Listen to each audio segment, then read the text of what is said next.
Dr. Khaldoun Algerian is a full clinical professor of pathology at the U of A Faculty of Medicine and Dentistry and an adjunct professor at the John Dossiter Health Ethics Center. Dr. Algerian is a certified pathologist by the College of Physicians and Surgeons of Alberta and of Ontario. As well, he's a fellow of the Royal College of Physicians of Canada and the College of American Pathologists. He is currently a pathologist at the Division of Anatomical Pathology at the U of A Hospital, Alberta Health Services here in Edmonton. He specializes in autopsy, and it has paved the pathway to his Master of Ethics at the Joint Centre of Bioethics at the University of Toronto. Khaldoun speaks for the dead as one of the underprivileged human categories, and they speak for the living. I'm very excited for today's session, and I'll invite you to begin as you're ready, Dr. Algerian. Thank you very much for your introducing me to the audience.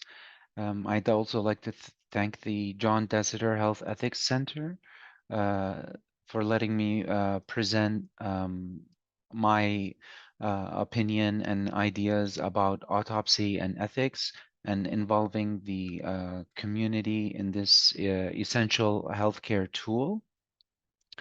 I'm also associated and work for the Alberta Precision Laboratories of the Alberta Health Services, and I am also a clinical professor at the University of Alberta. I have no other association or conflicts to disclose.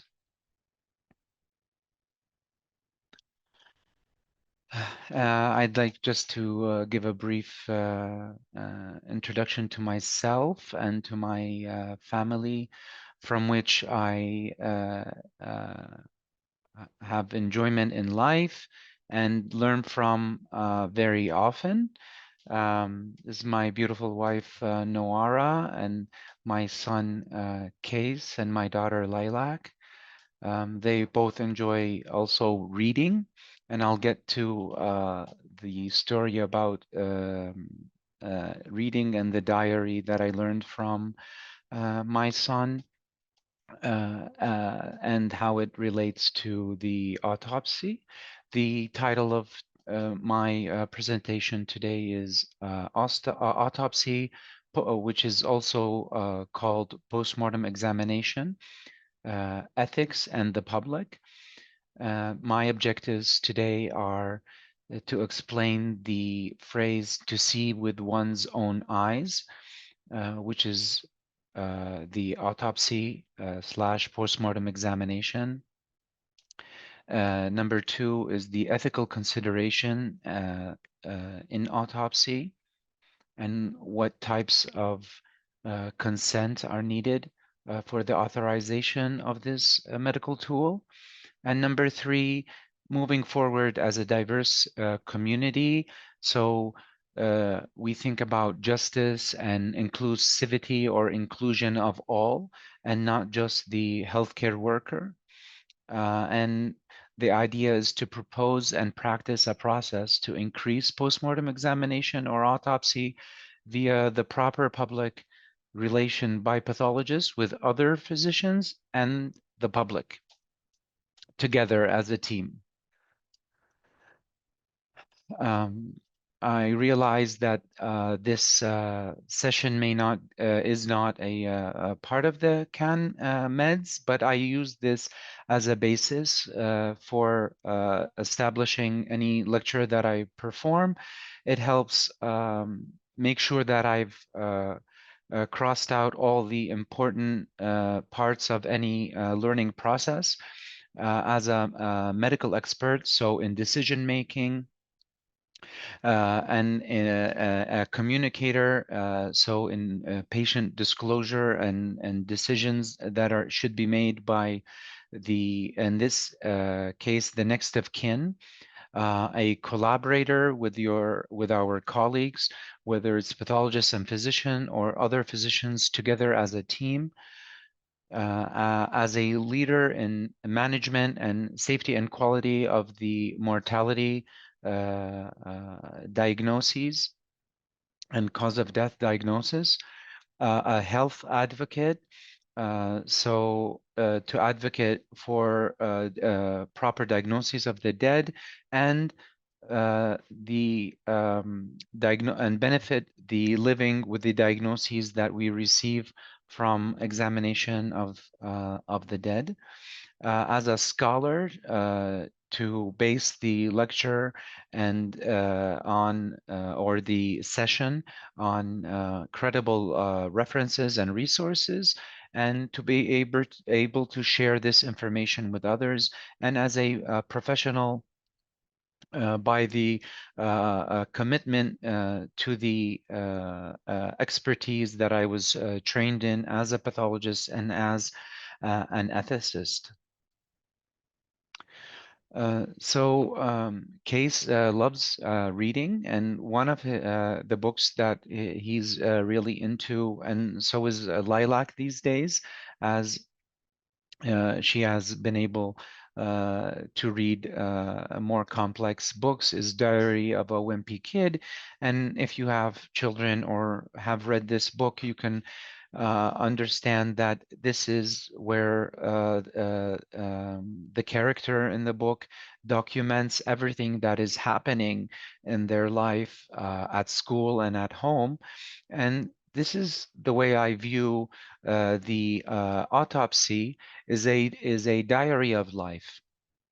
And for a pathologist, we are able to see the changes that the pathologies or the diseases have affected the organs, whether in a chronic, prolonged period or in acute stages or acute phases.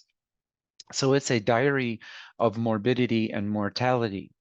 In this case, it's by the autopsy or revealed by the autopsy. And autopsy is Latin for to see with one's own eyes. And therefore, you will be able to directly examine each organ, and whether it's with your eyes grossly or the microscope or other modalities that we have in the lab, like microbiology, electron microscopy, to view the changes that the diseases have caused throughout life. So what can we see when we look with our own eyes? We can see the mechanisms of disease. We can, whether they are new or the ways diseases affect the different organs, or to confirm diseases that are already known and the extent of that disease. We are able also to discover new disease and how they affect the different organs. Autopsy played an important role in the coronavirus, whether in the 2003 wave or the 2019 wave, to understand the different mechanisms it causes mortality and morbidity.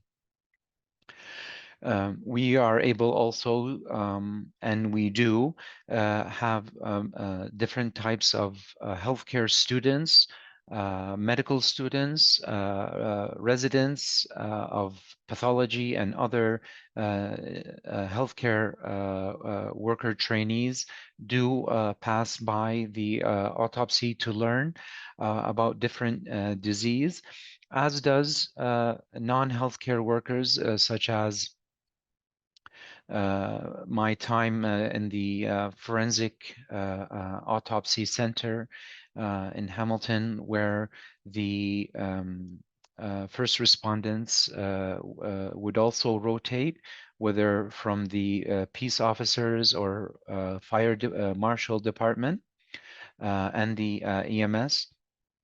Also, we train future pathologists to understand how to perform the autopsy, and later on they will continue this amazing tool by examining the dead and revealing the different pathologies that are associated with the morbidity and mortality. And also our colleagues' pathology assistant program, which is available here in Alberta also. They will assist and perform the autopsy as a duo with the pathologist to perform the autopsy in the most professional manner. Now, after my brief explanation of what an autopsy is, before I get into more detail of that, its relation or the types of autopsy as far as as far as ethics. So the and obviously I will learn from the audience today, as I have in previous, to improve my session regarding autopsy and ethics. Uh, uh, but from the previous feedback that I have received, this slide came to mind, and I've definitely invested some time in this to make sure that the ethical point or the stimulus of the ethical point is clearly stated. So the types of autopsies that we perform in general in Alberta are, as far as authorization, are two types. One is a requested, which we'll talk much more about today, and one that is required. And the requested one needs the next of kin to sign an informed consent. And this is a lot of my focus will be on that today. However, the other type is from the Office of the Chief Medical Examiner, and hopefully this will open the box. Are we able to see the website? Not sure if it's Yes, it's clear. excellent. Great, thank you. I forgot about to ask about that earlier, but the Office of the Chief Medical Examiner investigates under the Fatalities Inquiry Act, and this is open source for anyone to go and read. And under the Fatalities Inquiries Act, the Chief Medical Examiner's office will be able to examine the dead to identify the deceased, date and place of death, medical reasons for death, and manner of death, as long as they are within the scope of the Fatalities Inquiries Act, which can be, which is also an open source information from the King's Printer of Alberta. And it details the types of cases that the Office of the Chief Medical Examiner of Alberta will investigate under their authorization. Back to our presentation. So that is the required type of autopsy, which is a legal has the legal status to initiate an investigation. The clinical type or the hospital type is the type I would like to focus on, and it is through the Alberta Health System and the Alberta Precision Labs that we perform an autopsy or a medical examination of the dead by a pathologist, and examining the body externally, and also the organs, the tissues, and the fluids. And this is also an open source through myalberta.ca, myhealthalberta.ca, sorry. And so this will be the focus of the ethical issues regarding today's session. And in addition to the to the consent of by the next of kin, the next of kin may choose to have a full versus partial autopsy. So a full means access to all the organs, whereas partial, they can say they can limit the access to certain areas of the body or certain organs, and they can limit the access also of use of these tissues for research or teaching. What does the pathologist do with regard the clinical autopsy or hospital autopsy? Once there is an authorization, so the informed consent by the next of kin, and we make sure that we are we follow all the safety protocols, and we examine the or examination or review of the chart, and therefore we will take the history of the patient from the chart. We look at the other laboratory tests. We look at imaging. We're able to order further laboratory tests such as microbiological or toxicological tests, and we can do we do a physical examination, or what we call an external examination, meaning we examine the body similar to the living, but it is labeled as external examination in pathology instead of physical examination, and an internal examination, which is a surgical examination of the organs and sampling each organ so that we are able to look at the organs under the microscope for any microscopic changes. Later, we will report this information and communicate it through the authorizing physician, or the physician that took the informed consent from the next of kin, and we make any recommendations based on the mortality regarding the cause of death. And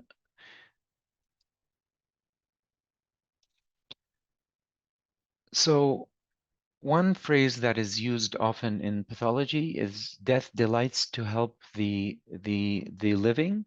It means that the diagnoses that are discovered in the dead is able to be translated to healthcare precautions and prevention within the living.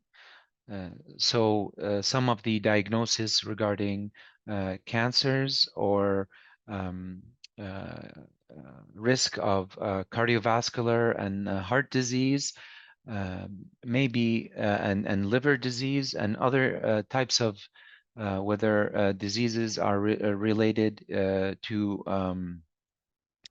genetic or other diseases, can be discovered from the dead, and that is the way pathologists view this information as the dead speak to the living with the diagnoses to just to point out different diseases for the family members, but also for the students of healthcare to learn and later on become staff and consultants within the healthcare system by seeing how disease affects different organs.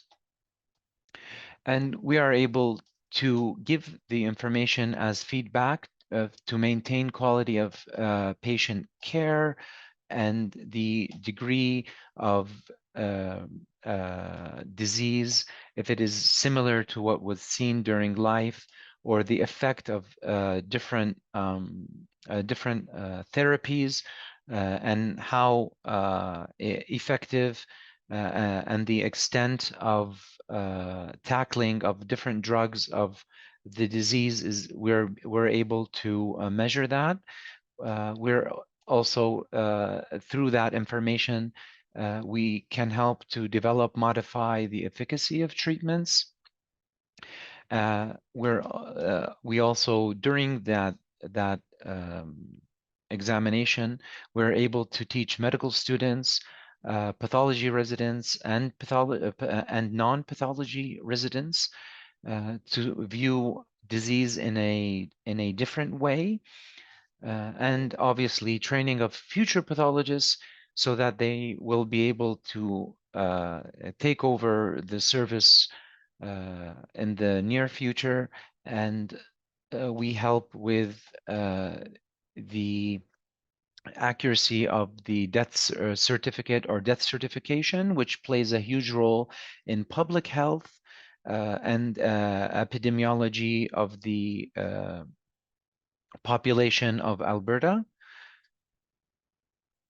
This is an example of the death certificate and of Alberta, and we are able to give more detailed or a more accurate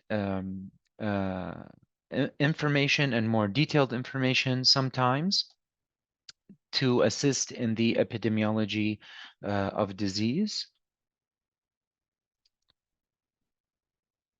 This is an example from the medical examiner's office, how a proper death certificate is our proper medical cause of death is filled out in on a death certificate. So the ethical considerations are that of changing legislation or informed consent. The reason I say this is that since I would say the 1960s and 70s, bioethics has stressed the autonomy of the patient as the center of patient care, and therefore informed consent became a larger issue for the physician to achieve, and it came at a time that or it comes at a time where the next of kin are grieving, they are saddened by their loss, and it becomes a stressful situation to many of the junior physicians to take informed consent. The other consideration is budget constraints. So many of the pathology departments and medical examiner offices have a difficulty providing this service because of continuous budget constraints, and therefore the medical or clinical autopsy, especially that concerns public health or natural disease, becomes less of a priority, whereas the more I would say pure forensic or criminal cases take a higher priority, and therefore I would say the community loses that medical tool. Also, the alteration to medical education has led to decrease in focus on laboratory medicine and an increase or focus on a family physician based or a general physician based education or curriculum, and therefore most, I would say, students that have not specifically requested to attend an autopsy have not attended one. Another point that within the autopsy for ethical considerations is the retention of organs, and the next of kin is able to pick and choose what organs are examined and what organs or what tissue, what we are able to use the tissue for with regard the sample or the sampling or biopsies taken for clinical diagnosis only or for education or research. So that is part of the informed consent process. and we talked about the issue of the timing of the consent being a difficult time for both the usually at many times a junior physician to take consent for a procedure that they may have not attended before or are not exactly sure how the procedure is performed, as opposed to many of the procedures that we perform in medicine where the the physician that usually performs the autopsy also will the physician that performs the procedure will also take the consent for the same procedure that they will perform. And just a really putting everything into context with time. So during the William Osler period versus my period now versus the period of my consultant that I attended the first autopsy with Dr. Chamberlain, there has been a change in the medical curriculum with regard how the medical student, the resident, the staff, and or the non-pathology staff has performed or visually attended an autopsy. So in the era of William Osler, all students attended and staff either attended or even performed an autopsy, whereas in my my professor's generation, the many of the students, I would say, attended, probably did not perform, and only the staff pathologist performed autopsies, but not the non-pathology staff. And in the current area, I would, or the current era, the most medical students have never visualized an autopsy. Uh, only maybe the pathology residents and rarely non-pathology residents have seen an autopsy. And actually, and now with specialization in pathology, many of the staff uh, have not attended an autopsy in a long time, especially if they are not pure anatomic pathology.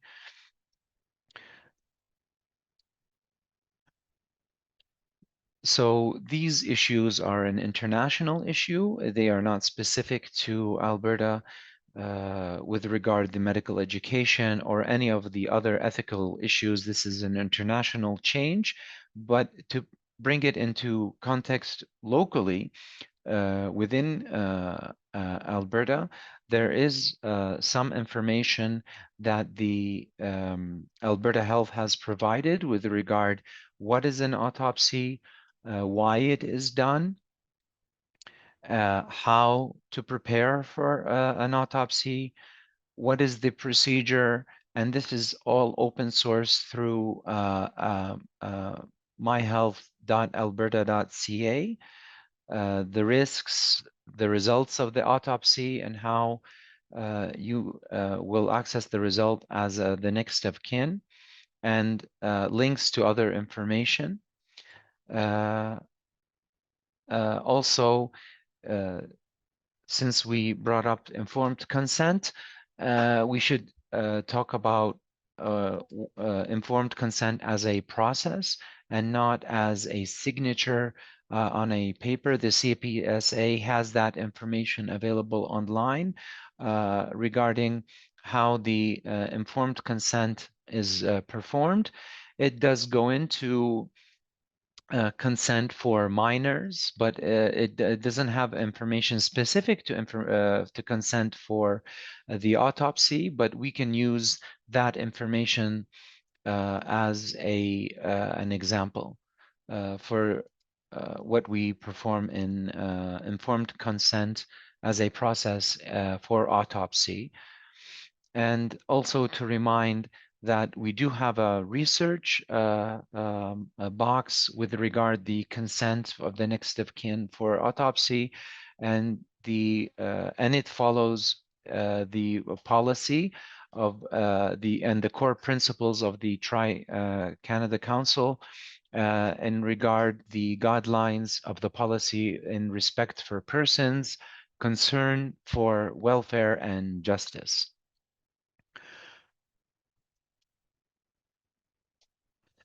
So the autopsy led me to ethics, and I feel that through the informed consent and the consenting process for autopsy, but I also feel that to make autopsy great again, I think that ethics will also guide me towards solutions for the autopsy and for how the autopsy can the autopsy will be able to follow the guidelines of modern medical bioethics of Canada and of the international medical bioethics guidelines.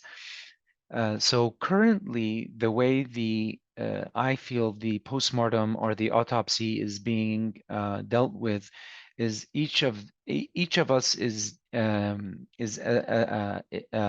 looking at the autopsy on their own. So the pathologist is performing the autopsy on their own. The physician is consenting the public and the next of kin on the autopsy on their own, and the public is additionally alone in this procedure. And I think that what we should be talking about, uh, informed consent as a process for the autopsy. We should educate everyone that is involved, the pathologist, the physician, and the public, that this is a joint effort, and we should work together for the autopsy to be a modern medical tool that also also follows the most advanced medical ethics guidelines. And as I said, this is not a Canada or Alberta specific issue. These are issues that have been tackled in the literature by multiple studies, and multiple nations have approached the issue of ethics and informed consent in autopsy in different ways. One of the US, and all of these references are available at the end of my session. All of the links to these papers are available. A US study for pediatric, multi-center study for pediatric hospitals found that when they started an Office of Decedent Affairs that was dedicated and trained for informed consent in autopsy. They found the variability across the sites to be minimal, and that there was a significant increase in the approach of the family approaching the families for and the next of kin for consent and the agreement and consenting for postmortem examination. A study specific to the University of Texas had a similar approach by establishing an office of Decedent Affairs. Obviously, that also requires increase in budget issues, but also they increased that communication. They increased specialization within autopsy, so that the pathologists that are interested in autopsy were performing autopsy, which is also what we have done here in our lab. And they also increased their turnaround time and involvement in mortality rounds, which increased the communication with the other physicians. So here the increase is or the quality of communication with the next of kin or public, and also with the other physicians in the hospital increased, and therefore that was a very successful program. The Yale Quality Improvement Program also established a increase pathologist and non-pathologist physician communication, which assisted in increasing of the approach and consenting for autopsy.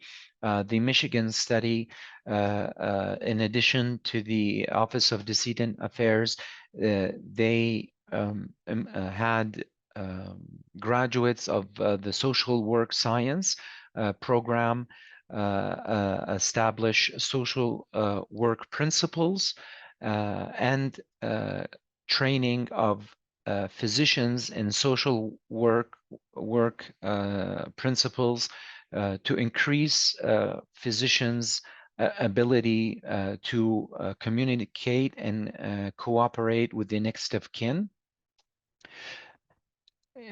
So that is a multidisciplinary outside of the box thinking and establishing principles that other healthcare workers are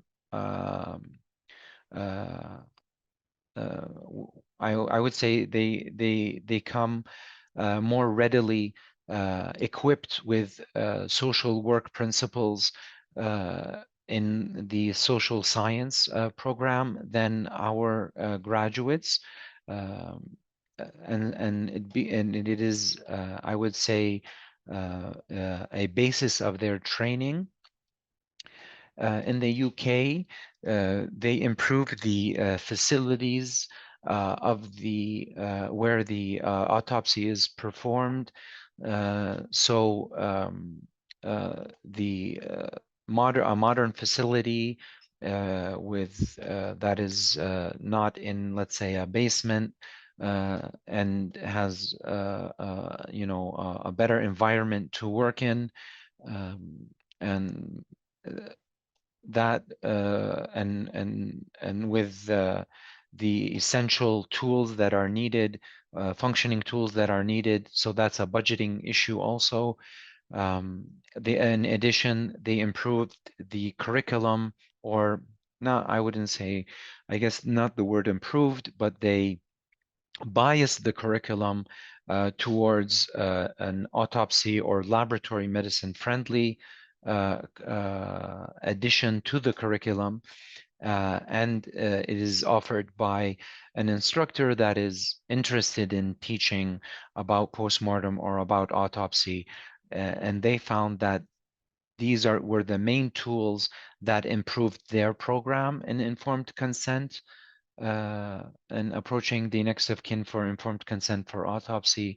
And one of the ways in Brazil that the pathologist was able to increase the quality of the death certificate diagnosis or the details, adding essential details to the diagnoses, which will affect the public health or epidemiology of the population regarding the different diseases that are discovered at autopsy. To summarize, the path forward the proposed path should look like this. So there is a crossroad between the pathologist, the physician, and the public, where the postmortem is a goal and not only a signature on a paper that is taken in a critical time where the family is maybe not ready to listen or to hear such request, is and taking and learning from other published experiences across the world would be for the pathology department to head towards specialization and standardization and involvement in quality control and increasing turnaround time. better communication with non-pathology healthcare students, non-pathology residents, and non-pathology staff, to involve the community and different cultures within the community about autopsy, but not only at the time of the death and involving the next of kin in that at that critical time, involving educators and benefiting from other sciences such as social science or social workers, public relation experts, and establishing an office for decedent affairs, which will increase the communication between the community and the pathologist or the pathology department. And also to stress that the legal issues that some physicians feel that it may involve increased litigation. The clinical autopsy is not in that scope, and it does not increase any legal issues. The scope of the clinical autopsy is related to medical disease and understanding medicine, disease, and the pathology and mechanism of disease in a better way. So this is my proposal as an ethical approach to the autopsy. In the end, I'd like to thank you for attending the session of autopsy, ethics, and the public. And I hope I've been able to go through briefly what is an autopsy. It is to see with one's own eyes.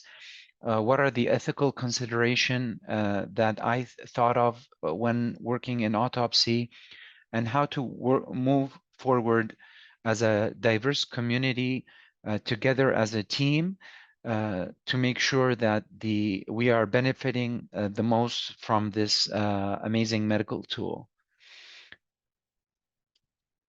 These are the references, and that's all.